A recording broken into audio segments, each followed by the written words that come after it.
परमेश्वर के सत्य के जीवित वचन प्रेरित पत्रस द्वारा लिखी गई प्रथम पत्री अध्याय 2।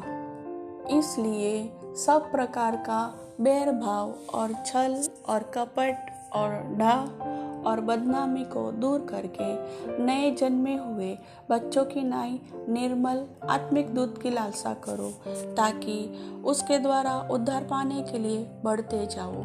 यदि तुमने प्रभु की कृपा का स्वाद चख लिया है, उसके पास आकर, जिसे मनुष्यों ने तो निकम्मा ठहराया, परंतु परमेश्वर के निकट चुना हुआ और बहुमूल्य जीवता पत्थर है, तुम भी आप जीवते पत्थरों की नाई आत्मिक घर बनते जाते हो, जिससे याजकों का पवित्र समाज बनकर ऐसे आत्मिक बलिदान चढ़ाओ जो यीशु मसीह के द्वारा परमेश्वर को ग्राह्य हो।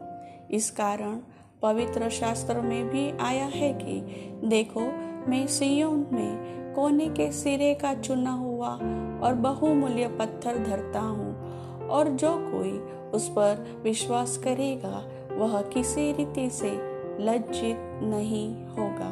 सो तुम्हारे लिए जो विश्वास करते हो वह तो बहुमूल्य है, पर जो विश्वास नहीं करते उनके लिए जिस पत्थर को राजमिस्त्रियों ने निकम्मा ठहराया था, वही कोने का सिरा हो गया और ठेस लगने का पत्थर और ठोकर खाने की चट्टान हो गया है, क्योंकि वे तो वचन को न मानकर ठोकर खाते हैं, और इसी के लिए वे ठहराए भी गए थे।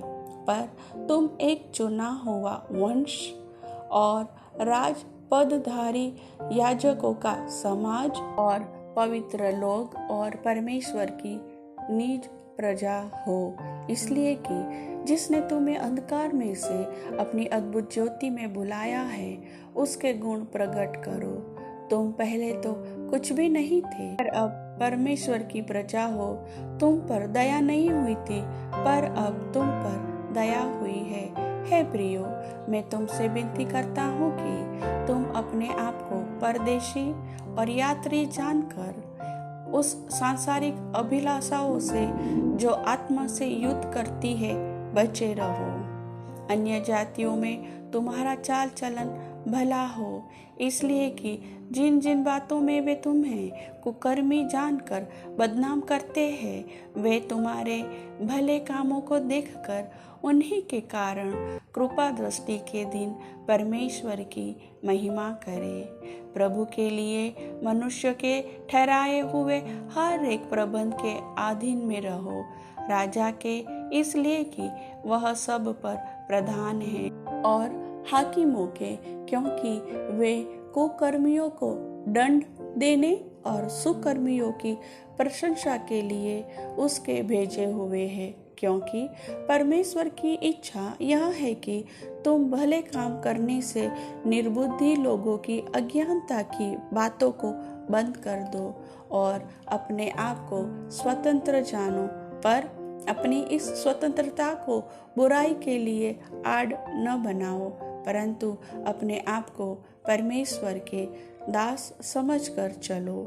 सबका आदर करो, भाइयों से प्रेम रखो, परमेश्वर से डरो, राजा का सम्मान करो। हे सेवकों, हर प्रकार के भय के साथ अपने स्वामियों के अधीन रहो, न केवल भलों और नम्रों के, पर कुटिलों के भी। क्योंकि यदि कोई परमेश्वर का विचार करके अन्याय से दुख उठाता हुआ क्लेश सहता है, तो वह सुहावना है। क्योंकि यदि तुमने अपराध करके घूसे खाए और धीरज धरा, तो उसमें क्या बड़ाई की बात है। पर यदि भला काम करके दुख उठाते हो और धीरज धरते हो, तो यह परमेश्वर को भाता है, और तुम इसी के लिए बुलाए भी गए हो, क्योंकि मसीह भी तुम्हारे लिए दुख उठाकर तुम्हें एक आदर्श दे गया है कि तुम भी उसके चिन्ह पर चलो। न तो उसने पाप किया और न उसके मुंह से छल की कोई बात निकली। वह गाली सुनकर गाली नहीं देता था और दुख उठाकर किसी को भी धमकी नहीं देता था। अपने आप को सच्चे न्यायी के हाथ में सौंपता था। वह आप ही हमारे पापों को अपनी देह पर लिए हुए क्रूस पर चढ़ गया, जिससे हम पापों के लिए मर करके धार्मिकता के लिए जीवन बिताए। उसी के मार खाने से तुम चंगे हुए, क्योंकि तुम पहले भटकी हुई भेड़ों की नाई थे, पर अब अपने प्राणों के रखवाले और अध्यक्ष के पास फिर आ गए हो। प्रभु वचन के सुनने वाले सभी भाई बहनों को आशीष दे। आमीन।